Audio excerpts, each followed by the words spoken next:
నమస్తే, welcome to Raj news special drive. నేను శ్రీకాంత్. కర్ణాటక రాజకీయాల్లో ఒక కీలక పరిణామం చోటు చేసుకుంది. మాజీ ముఖ్యమంత్రి, కాంగ్రెస్ పార్టీ సీనియర్ నేత సిద్ధరామయ్య 2028 అసెంబ్లీ ఎన్నికల్లో తాను పోటీ చేయబోనని ప్రకటించారు. అయితే రాజకీయాలకు పూర్తిగా దూరం కాబోనని, ప్రజా సమస్యలపై చురుగ్గా స్పందిస్తూనే ఉంటానని స్పష్టం చేస్తున్నారు సిద్ధరామయ్య. మాండ్య జిల్లాలో జరిగినటువంటి కార్యక్రమంలో మాట్లాడిన సిద్ధరామయ్య ప్రస్తుతం రాజకీయాలు పూర్తిగా అవినీతిమయమయ్యాయని, నిజాయితీ రాజకీయాలకు అసలు అవకాశాలు పూర్తిగా తగ్గిపోయాయని ఆయన మాట్లాడుతున్నారు. గతంలో ప్రజలే అభ్యర్థులకు సహకరించి గెలిపించేవారని, బట్ ఇప్పుడు ఎన్నికల్లో పోటీ చేయాలంటే రాజకీయ నాయకులే ప్రజలకు డబ్బులు పంచాల్సినటువంటి పరిస్థితి వస్తుందంటున్నారు. ఆయన ఆవేదన వ్యక్తం చేస్తున్నారు. ప్రస్తుతం తనకు 79 ఏళ్లు ఉన్నాయని, 2028 నాటికి 82 ఏళ్లు పూర్తవుతాయని సిద్ధరామయ్య అంటున్నారు. ఆరోగ్యం, వయస్సు వీటి దృష్ట్యా ఎన్నికల రాజకీయాలకు స్వస్తి చెప్పాలని నిర్ణయించుకున్నట్లు సిద్ధరామయ్య అంటున్నారు. 2028తో తన రాజకీయ జీవితానికి 50 ఏళ్లు పూర్తవుతాయని చెప్తున్నారు. ఇదిలా ఉంటే ముఖ్యమంత్రి పదవి నుంచి వైదొలిగి డీకే శివకుమార్ బాధ్యతలు చేపట్టిన 2 నెలలకే సిద్ధరామయ్య ఈ ప్రకటన చేయడం రాజకీయంగా ప్రాధాన్యత సంతరించుకుంది. కాంగ్రెస్లో అహింద వర్గాలకు పెద్ద నేతగా గుర్తింపు పొందిన సిద్ధరామయ్య తప్పుకోవడం ఆ వర్గాలపై ప్రభావం చూపే అవకాశం ఉందన్న విశ్లేషణలు వినిపిస్తున్నాయి. ఈ పరిస్థితిని బీజేపీ, జేడీఎస్ కూటమి రాజకీయంగా ఉపయోగించుకునే అవకాశాలపై కూడా చర్చ జరుగుతోంది. ఓబీసీ, దళిత, మైనార్టీ వర్గాల్లో కాంగ్రెస్ బలహీనపడితే ఆ ఓటు బ్యాంకును తమ వైపు తిప్పుకునేందుకు బీజేపీ ప్రయత్నించే అవకాశం ఉంది అని రాజకీయ విశ్లేషకులు అనుకుంటున్నారు. మొత్తంగా సిద్ధరామయ్య ఎన్నికల రాజకీయాలకు వేడుకోలు పలకనున్నట్లు ప్రకటించడం కర్ణాటక రాజకీయాల్లో ఒక సరికొత్త సమీకరణాలకు దారితీసే అంశంగా మారింది. పూర్తిగా రాజకీయాలకు రిటైర్మెంట్ చెప్పబోతున్నారా? ఇక సిద్ధరామయ్య రాజకీయ జీవితం అయిపోయిందా? అయితే తాను ఎన్నికల్లో పోటీ చేయను, అవినీతిమయమైన రాజకీయాలు అని మాట్లాడితే ఈ 2 నెలల కాలంలోనే అవినీతి జరగదు. గత కొన్నేళ్లుగా సిద్ధరామయ్య ముఖ్యమంత్రిగా కాకముందు నుంచే ఉండాలి బహుశా. ఎందుకు ముఖ్యమంత్రి పదవి నుంచి వైదొలగగానే రాజకీయాలు అవినీతిమయం అయిపోయినాయి అని చెప్పినటువంటి పరిస్థితి వస్తోంది. మాట్లాడదాం. మన్యం కోటేశ్వరరావు గారు మనతో పాటు జాయిన్ అవుతున్నారు. కోటేశ్వరరావు గారు నమస్తే. నమస్తే. 50 ఏళ్ల రాజకీయ జీవితంలో ప్రజలకు చాలా సేవ చేశా, రాజకీయాలు నాకు చాలా నేర్పించాయి. నేను కూడా చాలా నా వంతు నేను సేవ చేశా. ఇక్కడి నుంచి ప్రజల తరపున మాట్లాడతా అనడం వేరు, రాజకీయాలకు స్వస్తి చెప్తా అనడం వేరు. బట్ రాజకీయాలు అవినీతిమయం అయిపోయినని చెప్పేసి అదే రాజకీయాల్లో ఉన్నటువంటి ఒక ముఖ్యమంత్రిగా ఉన్నటువంటి వ్యక్తి ఈరోజు ఈ మాటలు అనడం కాంగ్రెస్ పార్టీ కోణంలో ఎట్లా చూడాలా? కాంగ్రెస్ పార్టీ కోణమైనా లేదా మరొక పార్టీ కోణమైనా కానీ అనుభవించినంత కాలం అదే రాజకీయాల్లో లేదా అదే డబ్బు, అదే ఇతర ఎన్నికల అక్రమాలలో సిద్ధరామయ్య గారు కూడా కర్ణాటకలో భాగస్వామి అన్నది అందరికీ తెలిసినటువంటి సత్యం. అటువంటి పరిస్థితుల్లో ఇప్పుడు అందని ద్రాక్ష పుల్లన అన్నట్టుగా ఆయన్ని ముఖ్యమంత్రి పదవి నుంచి తొలగించారు. ఆ తొలగించడానికి ఉన్నటువంటి కారణాలు కూడా తెలుసు. ఆ కారణం కూడా డబ్బే. ఎందుకు అంటే గత ఎన్నికల్లో డీకే శివకుమార్ మనకు ఉన్నటువంటి ఆర్థిక బలాన్ని, తన సొంత ఆర్థిక బలం కావచ్చు లేదా సమీకరించినటువంటి ఆర్థిక బలంతో కర్ణాటకలో అధికారాన్ని పొందటానికి కాంగ్రెస్ కి అవకాశం కల్పించారు. దాన్ని అనుభవించినటువంటి మొదటి వ్యక్తి సిద్ధరామయ్య.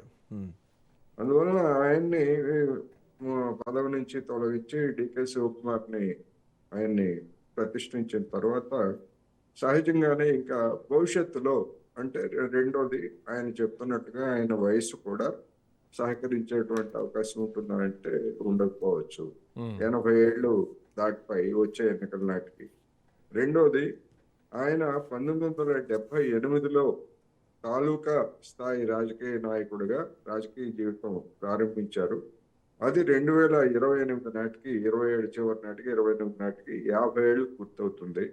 అందుకని దాన్ని ఒక అవకాశంగా కూడా చెప్పుకునేందుకు రాజకీయాల నుంచి అంటే ప్రత్యక్ష రాజకీయాల నుంచి తప్పుకొని, పార్లమెంటరీ రాజకీయాల నుంచి తప్పుకొని పార్టీ రాజకీయాల్లో కొనసాగుతాను అని చెప్పేసి ఆయన చెప్పారు.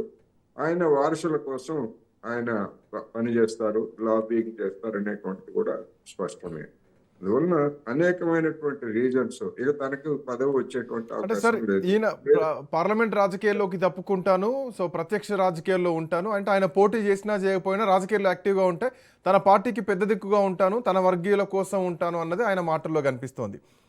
But Yes. ఎందుకు కేంద్రం పిలిచినా కేంద్రం వైపు పోలేదు, కాంగ్రెస్ పార్టీ అధిష్టానం పిలిచింది, మల్లికార్జున ఖర్గే స్థాయిలో ఆయన కూడా అవకాశం ఇస్తా అన్నారు, అప్పుడు ఆ చర్చలు కూడా జరిగినాయి, అయినా కానీ పోలేదు, ఆయన రాష్ట్ర రాజకీయాలకే పరిమితం అయ్యారు. బట్ ఎవరిని అంటే ఏ ఉద్దేశంతో ఆయన రాష్ట్రంలోకే పరిమితం అయ్యారు, రాష్ట్రంలోనే కొనసాగుతున్నారు? అండ్ ఈ అవినీతిమయమైంది అన్నటువంటి కామెంట్ వెనకాల రేపొద్దున కాంగ్రెస్ పార్టీకే ఎదురు తిరిగేటువంటి అవకాశం కనిపిస్తోందా? ఎట్లా చూడాలి? ఖచ్చితంగా కాంగ్రెస్ కేంద్రంలో అధికారంలో ఉంటే రాష్ట్రంలో అవకాశాలు పో- ఆ, అడుగంటిన తర్వాత కేంద్రం వైపు చూడటం అనేది గతంలో మనం అనేక మంది నాయకుల్ని చూసాం. ఉమ్, కాంగ్రెస్ పార్టీ కూడా అదే విధంగా అంటే రాష్ట్రంలో నాయకుడికి తలనొప్పి లేకుండా ఉండాలంటే అటువంటి వాళ్ళని కేంద్రానికి రప్పించుకొని కేంద్రంలో పదవులు ఇవ్వడం, అంటే రెండు పవర్ సెంటర్స్ ని మెయింటైన్ చేయడం అనేటువంటిది గత కాంగ్రెస్ నాయకత్వం యొక్క అనుసరించినటువంటి వ్యూహం. ఒకే రాష్ట్రంలో ఒకే పార్టీలో రెండు పవర్ సెంటర్స్. ఉమ్, అది ఒక దివాళాకోర విధానం అనేటువంటిది కాంగ్రెస్ కి చాలా కాలం తర్వాత తెలిసి వచ్చింది. దానివల్ల దానికి లబ్ధి కంటే ఎక్కువ నష్టమే జరిగింది. ఇప్పుడు రాష్ట్రంలో అధికారం ఒకవేళ ఇప్పుడు ఉన్నటువంటి అధికారం కానివ్వండి, రేపు మళ్ళా తిరిగి వస్తే ఏదైనా తన ప్రయోజనాలు లేకపోతే తన కుటుంబ ప్రయోజనాలు నెరవేరుతాయి తప్ప ఇప్పటికిప్పుడు కేంద్రంలోకి వెళ్ళి ఒక రాజ్యసభ పదవి తీసుకున్నంత మాత్రాన సిద్ధరామయ్యకి అక్కడ చేసే పని కూడా ఏమీ ఉండదు.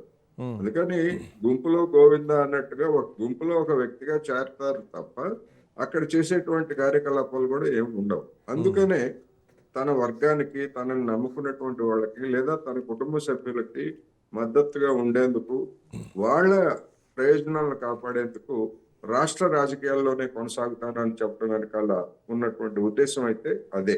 ఉమ్.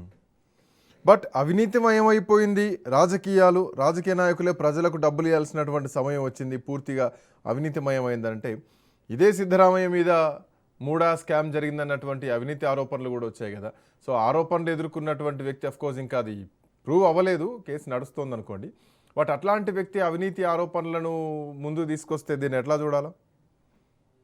ఎన్నికల్లో డబ్బు ఖర్చు పెట్టడం అనేటువంటిది దక్షిణాది రాష్ట్రాల్లో కర్ణాటక ఏమీ తక్కువ తినలేదు. ఆ అవును, కర్ణాటకలో కాంగ్రెస్ పార్టీ కూడా ఏమీ తక్కువ తినలేదు. అవును.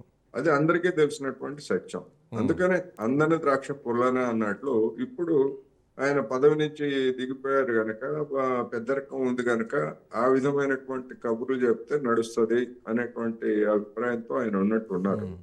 కానీ అదేమి నడిచేటువంటి వ్యవహారం కాదు. అయితే ఆయన చేసినటువంటి వ్యాఖ్యల్ని మీరు అన్నట్టుగా బీజేపీ ఉపయోగించుకుంటుందా అని చూసినప్పుడు బీజేపీకి ఉండేటువంటి సమస్యలు బీజేపీకి ఉన్నాయి. అక్కడ ఆ యడ్యూరప్ప కుటుంబ సభ్యులు లేదా వాళ్ళని వ్యతిరేకించేటువంటి శక్తులు అనేటువంటివి బీజేపీ ఉండే తలనొప్పి బీజేపీకి ఉంది. అందుకని ఇప్పుడు అధికారాన్ని అనుభవించిన తర్వాత, అందులోనూ దశాబ్దాల పాటు అధికారాన్ని బీజేపీ అనుభవించిన తర్వాత కాంగ్రెస్ కి ఏవైతే సమస్యలు, వారసత్వ సమస్యలు లేదా కుటుంబ సమస్యలు ఏవైతే ఉన్నాయో బీజేపీకి కూడా అదే జప్పంటుకుంది. అనేక రాష్ట్రాల్లో అదే సమస్యలు తలెత్తుతున్నాయి. అందుకని బీజేపీ ఏదో దీన్ని ఉపయోగించుకొని ఏదో లబ్ధి పొందుతుందని నేను అనుకోను. ఇతరతర డికే శివకుమార్ నాయకత్వం మీద లేదా మొత్తంగా కాంగ్రెస్ ప్రభుత్వం మీద కర్ణాటకలో అసంతృప్తి తలెత్తితే, అది వ్యతిరేకతగా మారితే అప్పుడు దేశంలో ఉన్నటువంటి రాజకీయ పరిస్థితులను కూడా గమనంలోకి ఉంచుకొని ఓటర్లు తీర్పిస్తారు. అందుకని కర్ణాటకలో జరగబోయేటువంటి ఎన్నికల గురించి ఇప్పుడే ఊహాగానాలు చేసుకోవడం కూడా తొందరపాటు అవుతుందనేది నా అభిప్రాయం. బట్ తన భవిష్యత్తు అంటే ఇక నుంచి రాబోయేటువంటి జీవితం మొత్తం కూడా ప్రజాసేవకే అంకితం చేస్తా అంటున్నారు. ఓవైపు ఇంకో 2 ఏళ్లలో 80 ఏళ్ళు పూర్తవుతాయి, సో ఇక రాజకీయాల్లో ఉండనని చెప్పేసి మాట్లాడుతున్నారు. ఒకవైపు ఆయన మే 28, 2026 సంవత్సరం, సో మొన్న ముఖ్యమంత్రి పదవి నుంచి ఆయన దిగిపోయారు. సో అవినీతి జరిగిందంటే, అవినీతిమయమైందంటే ఆయన కూడా అవినీతిలో భాగమే. సో 2 నెలల కాలంలోనే కాంగ్రెస్ పార్టీ అవినీతి చేసింది కర్ణాటకలో అంటే అది ఎవరు ఒప్పుకోరు, ఎందుకంటే ఆయన హయాంలోనే జరిగింది అనడానికి ఒక అవకాశం ఉంది కాబట్టి. అండ్ మోర్ ఓవర్ అందుకనే సిద్ధరామయ్య గారు కానీ లేదా ఏ కాంగ్రెస్ నాయకుడైనా కానీ లేదా ఏ బీజేపీ నాయకుడైనా కానీ లేదా ప్రాంతీయ పార్టీలకు చెందినటువంటి ఎవరైనా కానీ అవినీతి గురించి లేకపోతే అక్రమాల గురించి చెబితే విశ్వసనీయత అనేటువంటిది ఇప్పటికే కోల్పోయారు. ఆ విశ్వసనీయత కోల్పోయిన కారణంగానే వాళ్ళు చేసేటువంటి ప్రకటనలకు కానీ ఈ విలువ లేకుండా పోయింది. ఇటీవల జరిగినటువంటి మొన్న ముగిసినటువంటి నీట్ ఎగ్జామ్ విషయంలో కూడా యూత్ కి వచ్చినటువంటి స్పందనకి ఆ విధమైనటువంటి కారణం ఏంటంటే సాంప్రదాయకమైనటువంటి రాజకీయ పార్టీలు, రాజకీయ నాయకుల యొక్క వైఖరి అనేటువంటిది జనానికి దూరంగా ఉంది కనుకనే యూత్ ఉద్యమానికి ఆ విధమైనటువంటి స్పందన వచ్చింది. అందుకని సిద్ధరామయ్య గారు కానీ లేదా ఎవరైనా కానీ ఇటువంటి సుభాషితాలు చెప్తే వాటిని సుభాషితాలుగానే తీసుకోవాలి తప్ప చిత్తశుద్ధి ఉందని నేనైతే అనుకోవట్లేదు. బట్ ఒక రాజకీయ నాయకుడు రాజకీయాలను వదిలేస్తా అని చెప్పడం వేరు, అవినీతి రాజకీయాలని అని చెప్పడం వేరు, ఇక నుంచి తన జీవితం మొత్తం ప్రజాసేవకి అంకితం అని చెప్పడం వేరు. సో ఈ ప్రజాసేవకి అంకితం అనే దాన్ని ఎట్లా చూడాలి? ఏ పొలిటికల్ పార్టీకైనా మద్దతు ఇస్తా అనడమా, లేదంటే ప్రజల్లో రాజకీయ నాయకుడు రాజకీయ లబ్ధి లేనిది మాత్రం ప్రజాసేవ చేయడానికి ఉండదు. ఎవరైనా ప్రజాసేవ నుంచే రాజకీయాల్లోకి వస్తారు. సో ఒక ముఖ్యమంత్రిగా బయటకు వచ్చినటువంటి వ్యక్తి, కాంగ్రెస్ పార్టీలో ఉన్నటువంటి సీనియర్ వ్యక్తి ప్రజాసేవ చేస్తా అంటే దాని అర్థం ఏంటి? అధికారంలో ఉండి మాజీ ముఖ్యమంత్రిగా ఉన్నటువంటి వ్యక్తి ప్రజాసేవ చేస్తానంటే చేయొచ్చు, కానీ ఏ విధమైనటువంటి కార్యాచరణ ఉండాలి?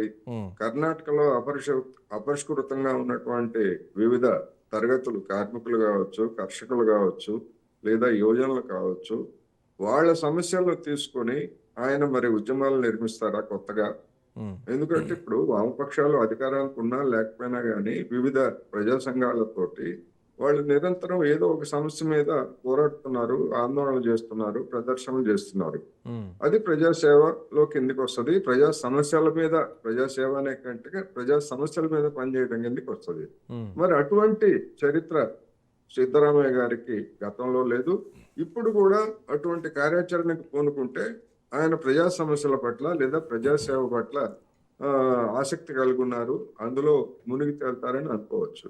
ఆ విధమైనటువంటి పరిస్థితి మరి ఎక్కడైనా అధికారంలో ఉన్నటువంటి కాంగ్రెస్ మాజీలు ఎక్కడైనా తమ పాలిత రాష్ట్రాల్లో అలాంటి కార్యక్రమాలు చేపట్టిన ఉదంతం ఎక్కడైనా ఉందా అంటే ఇంతవరకు దేశ చరిత్రలో అది కాంగ్రెస్ చరిత్ర అయినా బీజేపీ చరిత్ర అయినా కానీ ఎక్కడ లేదు అన్నది స్పష్టం. బట్ నాకు తెలిసి సార్, కాంగ్రెస్ పార్టీలో 5 సంవత్సరాల పదవీ కాలాన్ని పూర్తి చేసిన మొదటి వ్యక్తి సిద్ధరామయ్య అనుకుంటా. అట్లాంటి సిద్ధరామయ్య ఐ థింక్ సో 1994లో అనుకుంటా డిప్యూటీ సీఎంగా పనిచేస్తారు అదే కర్ణాటక రాష్ట్రానికి. సో అప్పటి నుంచి ఆయన అప్రతిహతంగా కర్ణాటకలోనే ఉన్నారు, కర్ణాటక ప్రజలతోటే ఉన్నారు. బట్ అవే రాజకీయాలు అవినీతిమయమయ్యాయి అంటే ఆ ప్రజలను అవినీతిమయం చేసింది ఎవరు అన్నటువంటి క్వశ్చన్ రాదా? వస్తుంది తప్పకుండా. అందులో సిద్ధరామయ్య గారి వాటా ఎంత ఉందో సిద్ధరామయ్య గారికి కూడా వస్తుంది. ఎందుకంటే ఆయన ఒక రాజకీయ కర్ణాటక రాజకీయ వ్యవస్థలో సిద్ధరామయ్య అనేటువంటి ఒక పాత్ర పోషించారు. ఆయన ఆ పాత్రలో నెగిటివ్ లేకపోతే పాజిటివ్ రెండు ఉంటాయి. మీరు చెప్పినటువంటిది లేదా ఆయనే స్వయంగా చెప్పినటువంటి అవినీతిమయం లేకపోతే డబ్బు రాజకీయాల్లో మరి ఆయన వాటా ఎంతో ఆయనే కనుక నిజాయితీగా చెప్తే ఓహో చివరి రోజుల్లో ఆయన మారు మనసు పుచ్చుకున్నారు, నిజాలు చెప్తున్నారని అనుకోవచ్చు. కానీ అలాంటి నిజాయితీ ఆయన మాటలో ఏమీ కనపడలేదు కదా. అందుకని నిజాయితీగా ఉన్నారు అని ఎట్లా మనం సర్టిఫికెట్ ఇవ్వాలి? ఆయనకి ఇచ్చే అవకాశమే లేదు. ఒకవేళ సిద్ధరామయ్య సీఎం పదవి నుంచి తప్పించడానికి చాలా కాలం పట్టింది. డీకే శివకుమార్ వర్గీయులు ఎమ్మెల్యేలంతా ఢిల్లీ బాట పట్టడం, ఖర్గేను కలవడం, వేణుగోపాల్ కలవడం, రాహుల్ గాంధీతో భేటీలు కావడం, ఇవన్నీ అయినాయి. ఈ దరిదాపు ఎపిసోడ్ 6 నెలల పాటు కొనసాగింది. ఇంకెక్కువే అనుకోండి, 6 నెలలకు కొంచెం అటు ఇటుగా. ఆ తర్వాతనే ముఖ్యమంత్రి పీఠాన్ని వదలడానికి సిద్ధరామయ్య ముందుకు వచ్చారు. ఒకవేళ ఇప్పటికీ సిద్ధరామయ్య సీఎంగా ఉంటే ఆయన వ్యక్తిగతంగా ఈ మాటలు వచ్చేదా? అవినీతం అయిపోయినాయి, వచ్చే ఎన్నికల్లో పోటీ చేయనని. ఇప్పుడు ఆయన పీఠం కదలటానికి కూడా డబ్బే కారణం. కర్ణాటక రాజకీయాల్లో కర్ణాటకలో అధికారం ఉంది కనుక దేశంలో మిగిలినటువంటి ప్రాంతాల్లో కాంగ్రెస్ కార్యకలాపాలకు కానీ లేదా ఎన్నికల ఖర్చులకు కానీ మరి అధికారంలో ఉన్నటువంటి రాష్ట్రాల నుంచి తెలంగాణ ముఖ్యమంత్రి మీద అదే విధమైనటువంటి విమర్శలు వచ్చాయి. అదే విధంగా కర్ణాటక ముఖ్యమంత్రి కూడా సిద్ధరామయ్య ఉన్నప్పటికీ డికే శివకుమార్ ఆ విధమైనటువంటి నిధుల్ని కలెక్ట్ చేసి కాంగ్రెస్ అధిష్టాన వర్గానికి అందజేశారని కదా. అందుకని అటువంటి కలెక్షన్ కింగ్ ని ముఖ్యమంత్రిని చేయకపోయేట్లయితే కాంగ్రెస్ కూడా ఇబ్బంది పడేటువంటి అవకాశం ఉంది. అందుకని బలవంతంగా సిద్ధరామయ్యను తొలగించారనేది అందరికీ తెలిసినటువంటి సత్యం. అందుకనే ఒక వ్యవస్థలో గొంగట్లో అన్నం తింటూ వెంట్రుకల గురించి మాట్లాడుకున్నట్టుగా అదే కాంగ్రెస్ లో లేదా అదే అవినీతిమయమైనటువంటి చరిత్ర కలిగినటువంటి కాంగ్రెస్ లో ఉంటూ పోనీ వాళ్ళు ఏమైనా డబ్బు పెట్టకుండా మన తమిళనాడులో టీవీకే పార్టీ మాదిరి ఏమైనా గెలిచారా అంటే అటువంటిది ఏమీ లేదు.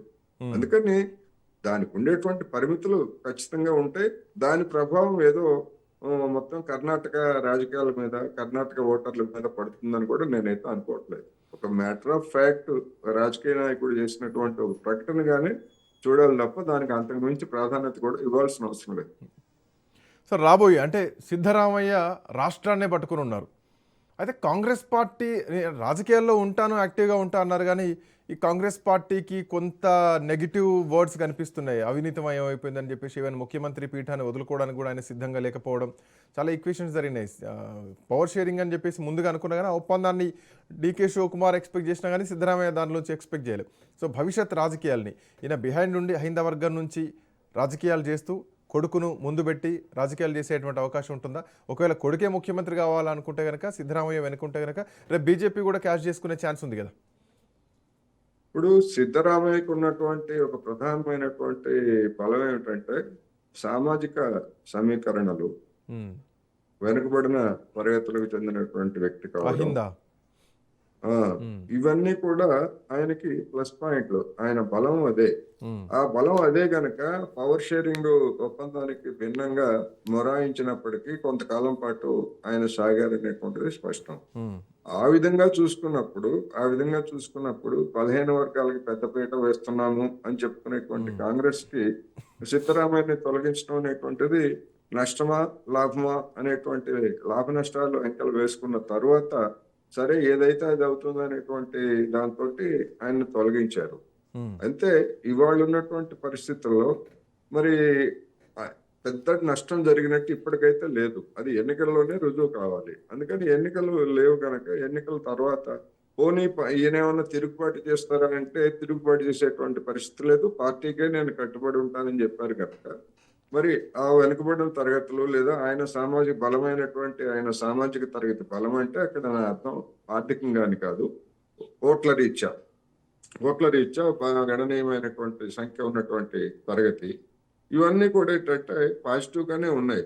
ఇన్ని ఉన్నా గానీ ఇప్పుడు కర్ణాటక కాంగ్రెస్ ప్రభుత్వం మీద తలెత్తింది అని చెప్తున్నటువంటి అసంతృప్తి అనేటువంటిది అది వ్యతిరేకంగా మారితే ఎన్ని ఉన్నా గానీ అధికారాన్ని కోల్పోయినా ఆశ్చర్యం లేదు.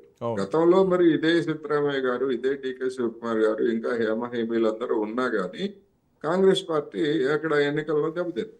అందుకని వివిధ పరిస్థితులు, జాతీయంగా ఉండేటువంటి పరిస్థితులు కూడా వచ్చే ఎన్నికల నాటికి ఏ విధంగా ఉంటాయి, ఎటువంటి మార్పులు చేర్పులు చేసుకుంటాయి అనేటువంటిది కూడా ముఖ్యమైనటువంటి అంశమే. ఎందుకంటే ఇవాళ మారుతున్నటువంటి పరిస్థితులు గతంలో మాదిరి ఎక్కువ కాలం ఒకే విధంగా ఉండేటువంటి పరిస్థితులు కూడా కనపట్లేదు. ఒక చేంజ్, ఒక వేగం అనేటువంటిది కూడా పెరిగింది కనుక ఓటర్ల ఆలోచన సరళిలో కూడా వచ్చినటువంటి మార్పుని మనం గమనించినాం కనుక కొన్ని రాష్ట్రాల్లో, కర్ణాటక కూడా దానికి భిన్నంగా ఉండజాలదు. దేశంలో పరిస్థితులు ప్రధానంగా కర్ణాటక ఎన్నికల్ని ప్రభావితం చేస్తాయి. అందుకనే కర్ణాటకని ఏ విధంగానైనా నిలబెట్టుకుంటేనే ఆ తర్వాత జరిగేటువంటి తెలంగాణ మీద కూడా దాని ప్రభావం పోయినసారి కూడా పడింది కనుక ఇప్పుడు కూడా అదే విధంగా ఉంటుంది కనుక ఎట్టి పరిస్థితుల్లోనూ కర్ణాటకను నిలుపుకోవాలనేటువంటిది కాంగ్రెస్ వ్యూహంగా కనిపిస్తా ఉంది. ఇది డీకే శివకుమార్ పార్టీలో ఎంత పవర్ఫుల్గా ఉంటారో ఈవెన్ కమ్యూనిటీలో చూసుకుంటే కనుక సిద్ధరామయ్య కూడా అంతే పవర్ఫుల్గా ఉంటారు. ఎందుకంటే కేవలం అహిందా ఓటర్లే 2013లో కానీ 2023లో కానీ కాంగ్రెస్ పార్టీ అధికారంలోకి రావడానికి కీ రోల్ ప్లే చేసినటువంటి కమ్యూనిటీస్. సో ఇట్లా నేపథ్యంలో ప్రస్తుతానికి అధికారం కోల్పోయి ప్రధాన ప్రతిపక్షంగా భారతీయ జనతా పార్టీ 63 సీట్లతోటి బలంగానే ఉంది. సో జేడీఎస్ మిత్రపక్షం కూడా ఐ థింక్ 18-19 సీట్లతోటి అక్కడ ఉంది. ఒకవేళ అంటే ఇప్పుడు ఈ అవినీతిమయం అయింది అన్నటువంటి కామెంట్ని సిద్ధరామయ్య మొదటి అడుగుగా మనం చూడాలా? రేపొద్దున అహిందా ఓటర్లకు బీజేపీ అంటే ఇప్పుడు మీరు అన్నారు ఎలక్షన్స్ ఇప్పుడు లేవు కాబట్టి ప్రస్తుతానికి ఉండకపోవచ్చు. నా ఉద్దేశం ఏంటంటే ఇదే మొదటి అడుగు పడిందేమో సిద్ధరామయ్యది. ఇప్పటి నుంచే స్టార్ట్ చేస్తున్నారేమో ఒక రకమైనటువంటి లీక్స్ అనేది మాత్రం నాకు కనిపిస్తోంది. సో రేపు రోజున బీజేపీ ఏమైనా దీన్ని ఎన్కాష్ చేసుకునేటువంటి ఛాన్స్ ఉంటుందా? ఒక అహింద సామాజిక వర్గానికి, బలహీన సామాజిక వర్గానికి అన్యాయం జరిగిందని చెప్పేసి ఆ లైన్లో ఏమైనా అవకాశం ఉంటుందా? ఎందుకంటే నితీష్ కుమార్ని ముఖ్యమంత్రి చేసిన బీజేపీ రేపు పొద్దున సిద్ధరామయ్య విషయంలో చేయకపోవడానికి అవకాశం లేకుండా లేదు కదా. ఇప్పుడు అవినీతి అనేటువంటిది ఆ ప్రాతిపదికగా ఎన్నికలు జరగటం లేదు. ఉమ్, రెండోది ఓటర్లు కూడా ఆ, ఏ సామాజిక తరగతికి చెందినటువంటి ఓటర్లు అయినా కానీ అవినీతిని పెద్ద అంశంగా పట్టించుకోవట్లేదు. ఉమ్, ఎందుకంటే అందరినీ కూడా మొత్తం సామూహిక అవినీతికి పాల్పడేట్లుగా సామాన్య జనాన్ని కూడా ఛాన్స్ దొరికితే మనం కూడా ఒక అవకాశం ఎందుకు తీసుకోకూడదు సంపాదించుకోవడానికి అనే విధమైనటువంటి ఆలోచనల్ని అన్ని పార్టీలు కలిగించాయి. ఉమ్, అందువల్లనే అవినీతికి వ్యతిరేకం అనే దానికి వచ్చేసరికి మీరు చూడండి, మన నరేంద్ర మోడీ గారు 2014లో అవినీతి దాన్ని ఒక అస్త్రంగా చేసుకున్నారు. కానీ తర్వాత జరిగినటువంటి 2019 ఎన్నికలు కానీ 2024 కానీ ఆ అవినీతి అనేటువంటి దాన్ని ప్రధానమైనటువంటి అస్త్రంగా చేయలేదు. ఎందుకు చేయలేదు అంటే ఆయన 2014లో చేసినటువంటి అవినీతి ఆరోపణల కేసులు ఏవి కూడా ఆ తర్వాత కాలంలో ఒక్కటి కూడా నిరూపితం కాలేదు. అవును. నిరూపితం కాకపోక కొట్టేశారు వాటన్నిటిని కూడా, 2G స్పెక్ట్రమ్ ఇటువంటి వాటన్నిటిని. అందుకని ఇవాళ జరిగేటువంటి అవినీతి అంతా కూడా చట్టబద్ధమైనటువంటి అవినీతి. ఉమ్, చట్టబద్ధమైన, ఇంతకు ముందు బల్ల కింద చేయబెట్టేవాళ్ళు ఇప్పుడు బల్ల మీదనే చేతులు పెడుతున్నారు. చట్టబద్ధమైనటువంటి అవినీతి సాగుతా ఉంది కనుక దాన్ని నిరూపించడం కూడా అంత తేలికైనటువంటి విషయం కాదు. అందుకని జనంలో కూడా ఇవన్నీ ఇట్లాంటి ఆరోపణలు ప్రత్యారోపణలు మామూలే, అవినీతి మామూలే, ఎవరు తక్కువ తింటున్నారు ఎవరు తినలేదు అనేటువంటి దానికి జనాన్ని ఆ విధంగా మైండ్ సెట్ ని జనాన్ని మార్చారు.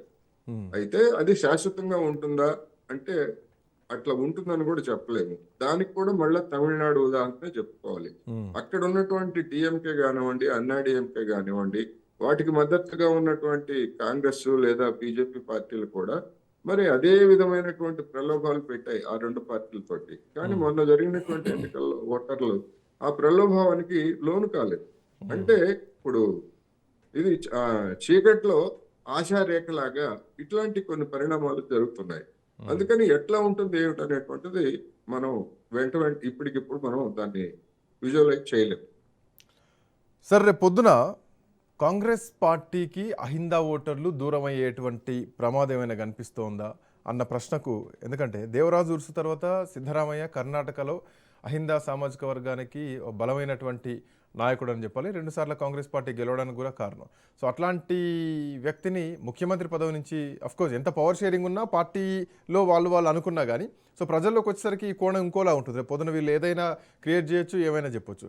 సో ఈ ఏదైతే ఒక రకమైనటువంటి ఈ భావన ఉందో, తనకు ఒక నిరసన భావన లేదంటే ఒక అయిష్టమా లేదంటే ఇట్లాంటి భావనలు ఉన్నాయో అవి రేపు పొద్దున వాళ్ళ మీద ప్రభావం చూపించేటువంటి అవకాశం ఉందా?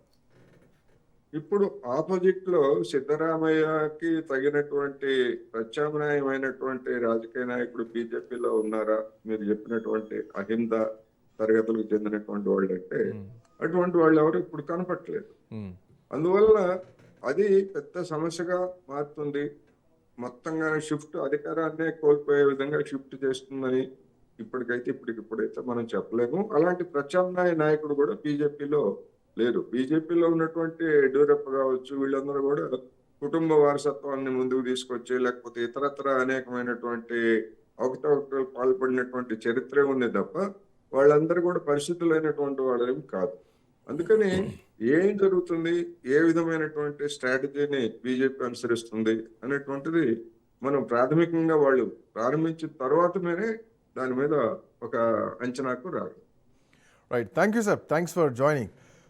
సో ఏదేమైనా కానీ దేశ రాజకీయాల్లో లేదంటే కాంగ్రెస్ పార్టీ అగ్రనాయకత్వంలో కీలక పాత్ర పోషించమని, రాజ్యసభలో ఆయనను చేరమని కోరినా కానీ సిద్ధరామయ్య ఆ అడుగులు వేయలేదు. తను రాష్ట్రంలోనే ఉన్నారు, రాష్ట్రానికి పరిమితం అయ్యారు. అహిందా సామాజిక వర్గానికి చెందినటువంటి మైనారిటీ, దళిత, బీసీ, ఓబీసీలు ఎవరైతే ఉన్నారో, సో సో వాళ్ళందరి తరపున నాయకత్వం వహిస్తున్నటువంటి సిద్ధరామయ్య ఇక నుంచి రాష్ట్రంలోనే రాజకీయాలు చేయబోతున్నారన్నది స్పష్టంగా అర్థమైంది. ఎన్నికల్లో పోటీ చేయకపోయినా కానీ వచ్చే 2028 2029 ఎన్నికల్లో ఒకవేళ పోటీ చేయకపోయినా కానీ సో తన బలం, తన మార్క్ ఆఫ్ ఐడెంటిటీ ఖచ్చితంగా ఉండాలన్నటువంటి నేపథ్యంతోనే సిద్ధరామయ్య అడుగులు మాత్రం కర్ణాటకలో అఫ్కోర్స్ పడుతున్నాయనేది మాత్రం స్పష్టంగా అర్థమైంది. ఇది కాంగ్రెస్ పార్టీకి ఎంతవరకు ఎఫెక్ట్ అవబోతోంది, దీన్ని ఎవరు క్యాష్ చేసుకోబోతున్నారు, సిద్ధరామయ్య అడుగులు ఎట్లా పడబోతున్నాయి చూద్దాం. That's all for now. Next updates continue అయితే కీప్ వాచింగ్ రాజ్ న్యూస్.